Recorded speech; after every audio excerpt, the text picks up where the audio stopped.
Trump. Republican Senator Markwayne Mullin from the great state of Oklahoma joins us. Do you think, just to pick up on what Jeff said, do you think the president should be explaining this policy and out there selling it more? Because, it is a big idea about remaking the American economy and bringing manufacturing jobs to the United States. And I don't know how long it's going to last. I don't know how turbulent it's going to get. I think there needs to be a little bit more, at the very least, explanation, don't you? Well, Jake, he's been out there since he was campaigning. He was telling everybody exactly what he's going to do. In fact, if you want to, you can go all the way back to when he was in office the first time. This is just picking up where he left off. He's made it very, very clear. We've got to reset the trade imbalance that is happening inside the United States. We've allowed countries to take advantage of our economy. They have become rich. They have sucked trillions of dollars out of our economy. And we've lost manufacturing jobs. We're no longer a leader in manufacturing anymore. We're allowing them to leave the country, set up manufacturing companies in a different country, and then sell the product back to us. And truthfully, these countries, they need access to our economy more than we need access to theirs. You've already seen Cambodia. You've already seen Vietnam. You've already seen Israel. And the United Kingdom now is saying they want to negotiate. And the president is open at making a deal. He's always been about reciprocal tariffs and equal access to the economy. Israel dropped all tariffs on the United States before Liberation Day and still got slammed with tariffs. But I said access to their economy, too. Mind you, Japan has 0% tariffs on United States automakers selling their products inside Japan, but yet they can't actually sell because they don't have equal access to their economy. So Israel, they dropped the tariffs, but there is still a large barrier because of the way their government is set up and the way the regulations set for us to actually be able to sell their goods in there at a competitive price. So you said that President Trump's trying to even the playing field, and obviously that's a great goal, level playing field. Today, instead of removing its tariffs, China announced a 34% tariff increase on U.S. goods coming into China. That's matching what President Trump calls reciprocal tariff. Trump's 34%. Isn't there also the risk that this is just going to make the playing field even more uneven? Well, no, let's think about that. Over 40% of the manufacturing goods that are produced in China are sold back to the United States. We're not even close to having the same amount. So they have 40% of their manufacturing jobs dependent on our economy. They need to sell their products inside the United States much more than we do. This is why they set up the Belt and Road Initiative years ago, because they wanted to limit their dependency inside the United States. We can walk down the Belt and Road Initiative forever and understand why that's a hard line for China to even make. But the truth is, they need us more than we need them. Listen to something your Republican colleague, Senator Ted Cruz, from just down south of Oklahoma and Texas. They're still trying to figure out how to play football in Texas. Well, that's another day. Listen to what he posted today. If we're in a scenario 30 days from now, 60 days from now, 90 days from now, with massive American tariffs and massive tariffs on American goods in every other country on earth, that is a terrible outcome. So he's talking about 1 month, 2 months, 3 months. What do you think? Do you agree? I don't think we're going to be 1 month, 2 months, or 3 months down the road. I think we're experiencing very short-term pain for a long-term gain. President Trump is not interested in making political decisions. He's interested in understanding that we're wanting to set up our economy for the future.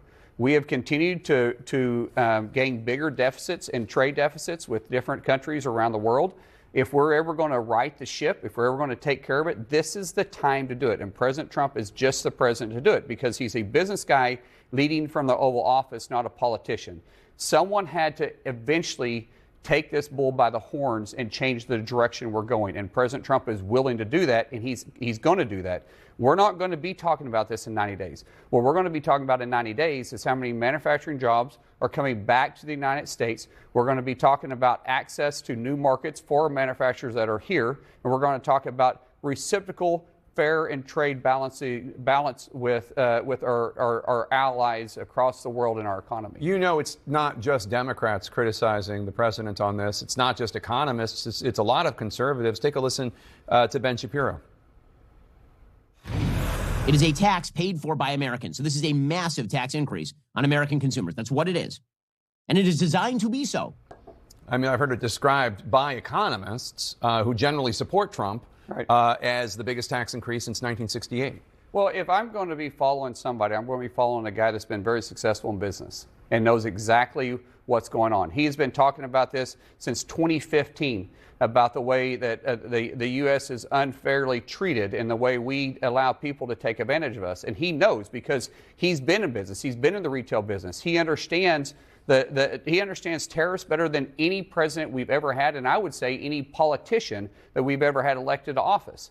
This is the time and this is the place to figure this out and fix it now. According to the Oklahoma Department of Commerce, your state's top 3 export customers are Canada, Mexico, and Germany. That accounts for a combined total of more than $3 billion. And while most of us probably think of Oklahoma maybe producing farm products, nuclear reactors, industrial machinery, and parts among the state's top exports, I'm sure you have some nervous constituents calling you, people who support President Trump, voted for President Trump, but they're saying, oh my God, what's going on? What are you telling them? You'd be surprised. You remember all 77 counties voted for President Trump all 3 times. They support President Trump and they understand what a business investment is. When you invest in a business, sometimes you take a little bit of gain and a little bit of risk to have long-term success.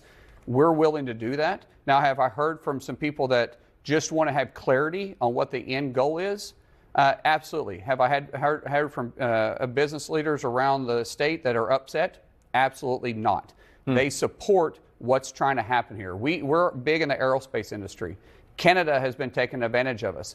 We have literally had businesses lose their business in Oklahoma and have to go set up in Canada because the trade differences have taken place. We're going to right the ship and allow those companies to come back to Oklahoma and build their products. So the reason that we're lucky enough to have you here in studio on a Friday is when you normally would be back in Oklahoma is the Senate's working on a budget resolution. Right. There are calls to use the $600 billion or so that the Trump team claims these tariffs will raise to generate every year. There are calls to use that $600 billion to pay for more tax cuts. What do you say to that? Well, we're not looking at doing more tax cuts. We're looking at extending current policy. Extending the Trump tax cuts. Current policy right now expires at the end of this year. And if it expires, Jake, we're going to see a $4 trillion tax increase on every American, regardless of what tax bracket you're in, on every American. What we're saying is let's extend the tax policy that President Trump put in 2018 and make it permanent. Why would we want it to expire right now? Why would we want to increase taxes on American people right now? That is not the right plan, and we don't want to do that. And so the budget doesn't do that. The budget gives us an opportunity to get to reconciliation that does make that happen. Remember, this is a 2-step process. Right. We got to pass a budget first before we can get to reconciliation to get the cuts that DOJ is doing, to get the waste and fraud out of the